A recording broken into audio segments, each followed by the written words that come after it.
السلام علیکم ورحمۃ اللہ وبرکاتہ۔ بسم اللہ الرحمن الرحیم۔ اللہ کے نام سے شروع کرتے ہیں جو بڑا مہربان اور نہایت رحم کرنے والا ہے۔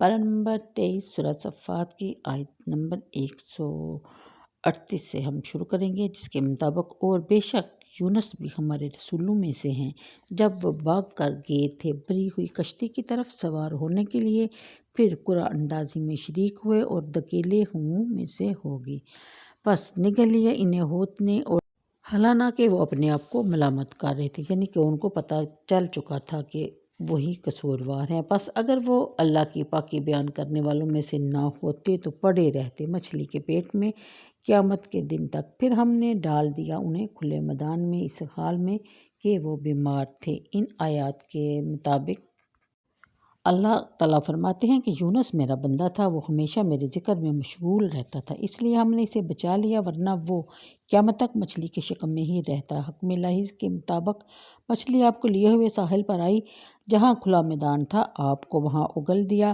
عرصہ تک مچھلی کے پیٹ میں رہنے کے باعث گوشت بہت نرم ہو چکا تھا، آپ کے جسم مبارک کے بال ناخن سب جڑ چکے تھے، اٹھنے کی سکت باقی نہ رہی تھی۔ اس وقت کدو کی ایک بیل اگی اور اس نے اپنے چوڑے چوڑے پتوں سے آپ کو ڈھانپ لیا تاکہ سورج کی گرمی سے بھی تکلیف نہ پہنچے اور مکھی اور مچھر بھی اذیت نہ پہنچائیں۔ جب قوت بحال ہوئی تو حکم ملا اپنی قوم کے پاس واپس جاؤ، جس کی تعداد 1,00,000 یا اس سے زائد تھی۔ چنانچہ جب قوم نے آپ کو دیکھا تو بڑی عزت اور تکریم کی، آپ کی دعوت کو دل و جان سے قبول کر لیا اور آپ کی اطاعت کو وظیفہ حیات بنا لیا۔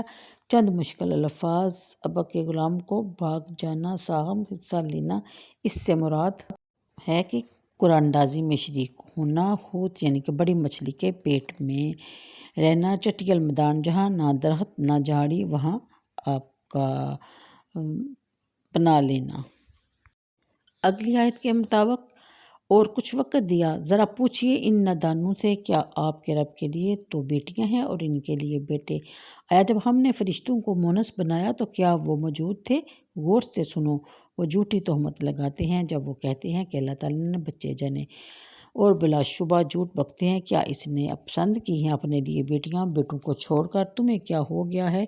تم کیسے فیصلے کر رہے ہو؟ کیا تم غور و فکر نہیں کیا کرتے؟ کیا تمہارے پاس کوئی واضح دلیل ہے تو وہ اپنی دستاویز پیش کرو اگر تم سچے ہو۔ اور ٹھہرا دیا ہے انہوں نے اللہ تعالیٰ اور جنوں کے درمیان رشتہ، حالانکہ جن خود جانتے ہیں کہ انہیں پکڑ کر پیش کیا جائے گا۔ یعنی سورت کے آغاز میں اللہ تعالیٰ نے اپنے نبی کریم صلی اللہ علیہ وسلم کو کفار مکہ سے چند سوال پوچھنے کا حکم دیا تھا۔ مقصد یہ تھا کہ ان کی کم فہمی اور گمراہی خود ان کے قول یا حال سے عیاں ہو جائے۔ یہاں ان کی ایک اور حماقت کے متعلق اس سے استفسار کرنے کا ارشاد ہو رہا ہے کہ عرب کے کئی قبائل یہ اعتقاد رکھتے تھے کہ معاذ اللہ فرشتے اللہ تعالیٰ کی بیٹیاں ہیں۔ اللہ تعالیٰ فرماتے ہیں کہ آپ ان سے پوچھئے کہ اپنے لیے تو لڑکے پسند کرتے ہیں، اور اگر کسی کے گھر بچی پیدا ہو جائے تو اس کے چہرے کا رنگ فک ہو جاتا ہے، شرم کے مارے کسی کو منہ نہیں دکھاتا، اور اللہ تعالیٰ کے لیے اولاد ثابت کی تو وہ بھی لڑکیاں، کتنی حماقت اور بے انصافی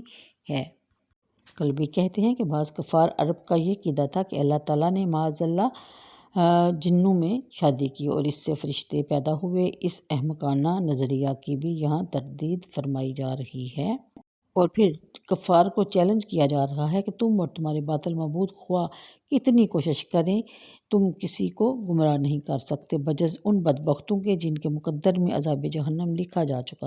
آیت نمبر 158 سبحان اللہ عما یصفون، یعنی یہ فرشتوں کی تسبیح ہے، فرشتوں کا قول ہے، جس سے واضح ہوتا ہے کہ فرشتے اللہ تعالیٰ کے فرما بردار بندے ہیں اور اس کے حکم کی تعمیل کے لیے صفیں باندھے پر پھیلائے ہر لحظہ تیار کھڑے ہیں اور ہمہ وقت اس کی تسبیح اور تحلیل میں مشغول ہیں۔ اگلی آیت کے مطابق قرآن کریم کے نازل ہونے سے پہلے وہ یہ کہا کرتے تھے کہ جب قرآن کریم نازل ہوا تو انہوں نے کیا طرز عمل اختیار کیا، اس کے متعلق بھی بیان فرمایا جا رہا ہے۔ اگلی آیت کے مطابق ارشاد خداوندی ہے کہ ہمارا یہ فیصلہ ہے کہ فتح اور نصرت، عزت اور غلبہ ہمارے رسولوں کو، ان کے ماننے والوں کو نصیب ہوگا، اور یہ نصرت اور غلبہ ظاہری طور پر بھی ہو سکتا ہے اور اس طرح بھی کہ دنیا کی صداقت کو تسلیم کرنے پر مجبور ہو جائے اور دل ان کی محبت اور تکریم سے جذبات سے معمور ہو جائے، اس صورت میں بھی حاصل ہو سکتا ہے۔ پھر بیان فرمایا جاتا ہے کہ یہ نادان ہمارے عذاب کے نزول کے لیے بےتاب ہیں۔ آپ کی صداقت کا معیار انہوں نے یہ مقرر کر رکھا ہے کہ اگر ان پر ہمارا عذاب نازل ہوا تو آپ سچے، یعنی کہ نبی کریم صلی اللہ علیہ وسلم سچے، اور اگر نہ اترا تو پھر آپ کی نبوت کو وہ تسلیم نہیں کریں گے۔ لیکن وہ کتنے نادان ہیں، اگر عذاب نازل ہو گیا اور انہیں اپنے مقرر کردہ معیار کے مطابق آپ کی نبوت کی تصدیق ہوگی تو انہیں اس سے کیا فائدہ حاصل ہوگا۔ آج کے لیے اتنا ہی، مجھے دیجیے اجازت، دعاؤں میں یاد رکھیے گا۔ ویڈیو اگر پسند آئے تو لائک اور شیئر کر دیا کریں۔ اللہ حافظ۔